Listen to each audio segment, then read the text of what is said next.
అంటే 11 అవుతుంది అట డ్యూటీ ఎక్కడానికి. అప్పటి వరకు యాంకర్గానే స్టేజ్ మీద. అంటే నాకు ఫస్ట్ ఆ గోవా సాంగ్ గురించి ఏమన్నా డిస్కషన్ వస్తాయేమో అని భయం వేస్తుంది. బాగా చేసావు నాన్న, మీ నాన్న జీన్స్ కదా. కాదు Rajiv garu, please, I also want you to come. You are one of my favourite actors Rajiv garu. You are one of my favourite actors.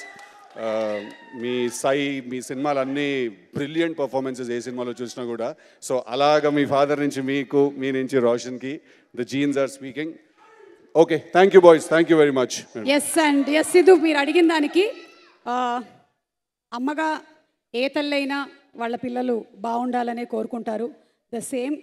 So డెస్టినీలో ఏం రాసి పెట్టిందో ఆన్ December 29th రోషన్కి కానీ టీమ్కి కానీ తెలియదు. కానీ ఉండే వాళ్ళందరూ 100 కాదు 200% ఎఫర్ట్ పెట్టారు.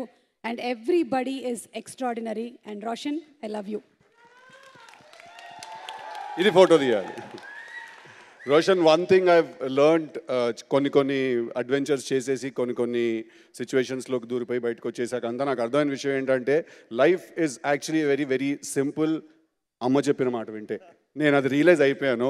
So 29 December bubble gum cinema థియేటర్స్లో రిలీజ్ అవుతుంది. అంటుకుపోవాలని నేను మనస్ఫూర్తిగా కోరుకుంటున్నాను మీ అందరికీ. Thank you. సిద్ధు చెప్పిన దానికి ఒకటి యాడ్ చేయాలనుకుంటున్నాను. లైఫ్ ఇస్ వెరీ సింపుల్, అమ్మ చెప్పిన మాట వింటే. And life is very complicated, పెళ్ళాం చెప్పిన మాట వింటే. అది రాజీవ్ గారికి బాగా తెలుసు. అండ్ ఫైనలీ ఎవరు రాజీవ్ గారు మీరేమైనా చెప్పాలనుకుంటున్నారా? రాజీవ్ గారు నాకు వాట్సాప్ చేస్తారంట.